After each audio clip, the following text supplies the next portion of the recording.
Hello, Pastor. Yes, Ngoni, how are you? I'm right. Yes. Ndaita mubvunzo pano. Imi wafundisi. Okay. Ne wechechi. Muri kuti izvo hanzi doro rakaipa. Doro harifaniri kumwiwa. But then Bible iro ratiri kuverenga iroro. Muna Ecclesiastes 9 verse 7. Ecclesiastes 9 verse 7. Exactly. Okay. Riri kuti izvo. Go, eat your food with gladness and drink your wine with a joyful heart. God has already approved what you do. Saka mubvunzo wangu ndoti doro rakaipa tomwe here toregedza toita sei? Okay, ndafara kuti imi wafundisi. All right, fine.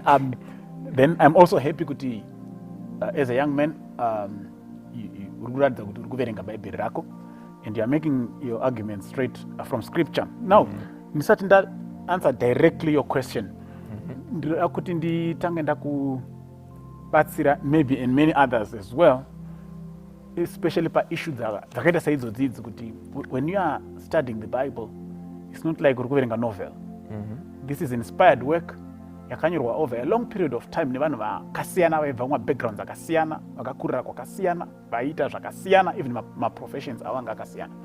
So kuti ungopike one item from there and you make an issue out of it, usina kuona kuti mwekwese kuri kunzi kudii zvinogona kukupa some serious challenges. Ndokusaka vachiona kuti during the Reformation period avaiti mabattle cries. Imwe yacho yamunoziva iri common yavaiti sola scriptura. Vachiti know the Bible and the Bible alone. Handisuda zvimwe zvinhu zvezvo munoda kudzidzisa muri kutinyepera. But yandikuda kuti uzive iko zvinezvi vaiiti tota scriptura. Tota scriptura zvaireva kuti the scripture in its totality. Kureva kuti kana takuverenga bhaibheri, we must study the scripture, kana kuti study a particular subject in its totality. Uchinzwa kuti bhaibheri mukuzara kwaro rinoti kudii on that particular subject. Saka tota scriptura yaizoperekedzwa neimwe statement, maybe you, as a young man you may remember this one.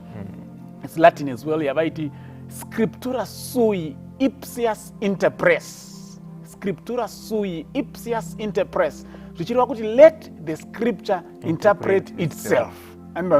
Saka haugoni kutora one verse wogadzira an issue out of it usingatenderi scripture itself to interpret itself on that particular aspect.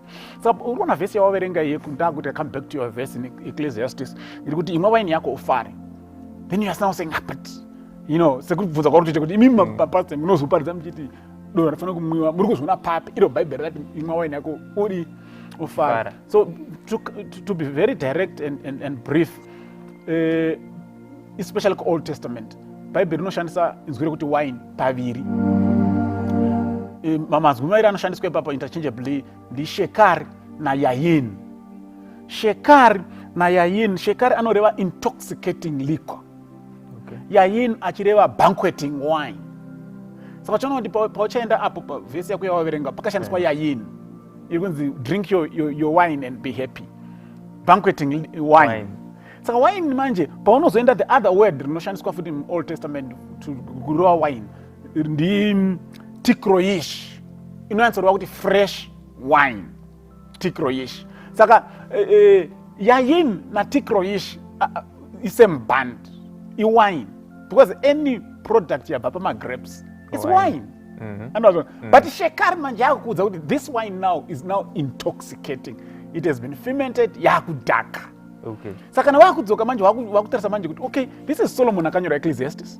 The same Solomon futi anonyora pana Proverbs 20 verse 1 and 2 vati wine mudadi doro mupopoti aninani anobatwa naro haana kuchenjera. It's a fool. The book of Proverbs yakazara nemacomparison. Why the wise, the foolish, the wise, the foolish, the wise, the foolish. And Jesus Christ in the last days, vanhu vanenge polarized into two groups in terms of the Christian religion. There will be the foolish and there will be the wise. So Solomon arototi whoever anodhakiwa nedoro is a fool. And the Christ of that in the last days will have fools and the wise. Saka the Bible in its totality now yakutonesa kuti asika pane problem yekuti ndinogona kungodhakwa nekuti Solomon akati imwa wine yako. Firstly, iwine ipi yakataura? Is it shekar? Is it yayin? Is it tikroish? Then finally, ukazoverenga 1 Corinthians chapter 6 verse 9 and 10, Paul tries to list vanhu vanospecify kuti ava havaendi kudenga. And one of those, very drunkards. andozvona kuti vanomwa wine inodhaka Intoxicating. iri intoxicating they won't go to hell. All right. Yes. Otherwise, fresh juice, inonzi wine, fresh grape juice, inonzi wine. As long as it's still intoxicating, you can drink it. Okay. And be happy, yeah. Thank you, Pastor. I think my clarify. Zvakunzwisisika manje. Zvakunzwisisika. Thank No, you. you're welcome. Any other time, any other question, please feel free. I'm always available. Thank you. Okay.